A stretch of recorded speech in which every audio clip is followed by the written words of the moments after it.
Concern है वो आपके सामने मैं एक्सप्रेस करना चाहता हूँ कि ये रोल आपका एकदम डिफरेंट है। अभी तक आपने बहुत अच्छा, मैंने सुना था, अच्छा लगा, सेव शायद समूह से सब लोग जुड़े हुए हैं, फार्मर्स क्लब के काम आप लोगों ने किए हैं, VDB के भी काम किए हैं, दैट इज वन थिंग, आपने ग्रुप के साथ काम किया है। दूसरा जो आपने एक्टिविटी सजेस्ट की है वो भी बड़ी पोटेंशियल एक्टिविटी है, इन दोनों पे कोई क्वेश्चन मार्क नहीं।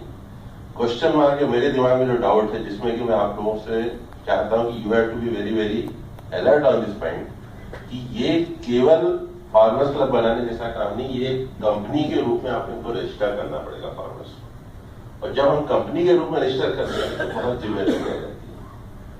कंपनी की जिम्मेदारियां किस तरह से उसके रिसोर्सेज बढ़ाना है, किस तरह से उसका मैनेजमेंट करना है। इट इज नॉट सिंपली एक एक्टिविटी, हम एक एक्टिविटी को प्रमोट कर रहे हैं, इसके साथ आपको मैनेजमेंट एस्पेक्ट, फिर जो आपका प्रॉफिट आएगा उसका शेयरिंग करना है।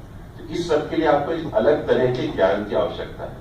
आपका नोबल है कि किसानों तक अच्छी कीमत मिले, उनको सब एक्टिविटीज का फायदा, पर उस नोबल विचार को कार्य रूप में परिणित करने के लिए ही आप लोगों की मुख्य भूमिका है।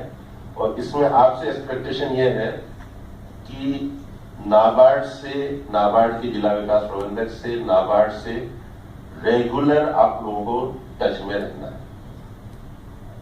किसी भी तरह की गैप नहीं होनी चाहिए। जो भी आपकी प्रोग्रेस हो रही है उसको हम बहुत स्ट्रिक्टली इसमें मॉनिटर करेंगे, क्योंकि यहाँ पे हम लोग फ्लेक्सिबिलिटी अलाउ नहीं कर सकते।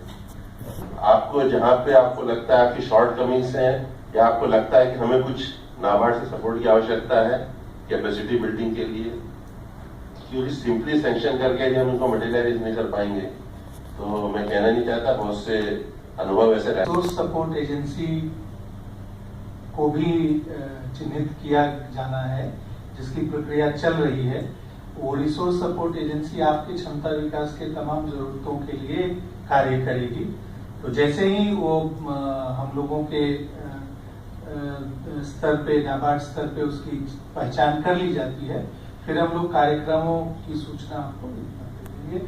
आपको बताया गया होगा, यहाँ पे मैं दोहराना चाहता हूँ इससे पहले कि मैं अपने महाप्रबंधक को आग्रह करूँ, सिर्फ एक चीज आपसे कहना चाहूंगा, जो मोबाइल नंबर और जो ईमेल नंबर आपको प्रोड्यूसर ऑर्गेनाइजेशन क्या है, प्रमोटिंग इंस्टीट्यूशन का क्या रोल है, किस तरीके से आपको इसमें आगे बढ़ना है, इसके बारे में पूरी जानकारी दे दी गई होगी।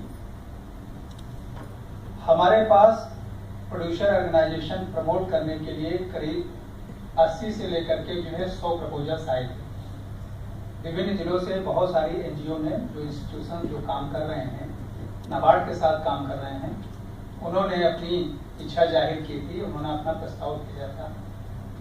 लेकिन उसमें से हम लोगों ने शॉर्ट लिस्टिंग करके, उसकी जो है स्क्रूटनी करके, जांच करके, और उसमें से आप लोगों, उसके बाद नहीं लगता है कि और कुछ कहने के लिए शेष है। तकनीकी चीजें आप लोगों ने डिस्कस कर ली होंगी, और उसके बाद आपने लंबी की होगी। इसमें ये जो प्रोड्यूसर्स ऑर्गेनाइजेशन का जो कॉन्सेप्ट है, ये कोई नया नहीं है, कोई नई चीज नहीं है। नए तरीके से हम लोग इसको अप्रोच करने की कोशिश कर रहे हैं।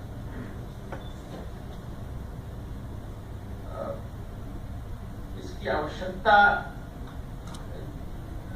इसलिए महसूस की गई है कि एग्रीकल्चर में कुछ चीजें तो ऐसी हैं जिनके लिए कुछ सपोर्ट सिस्टम सरकार ने बनाए, जैसे फूड ग्रेन्स प्रोडक्शन है, उसका भी सपोर्ट सिस्टम है कि सरकार मिनिमम सपोर्ट प्राइस MSP जिसको हम लोग कहते हैं, वो उसकी फिक्स करती है, गेहूं की फिक्स करती है, धान की फिक्स करती है, तमाम करीब 21 फसलें हैं जिनकी वो फिक्स करती है। उसका कितना लाभ हुआ और कितना नहीं हुआ वो अलग बात है, वो अलग डिबेट का विषय हो सकता है, लेकिन है। लेकिन बाकी बहुत सारे ऐसी चीजें हैं जिनका कोई उस तरह का सपोर्ट सिस्टम सरकार की तरफ से नहीं है,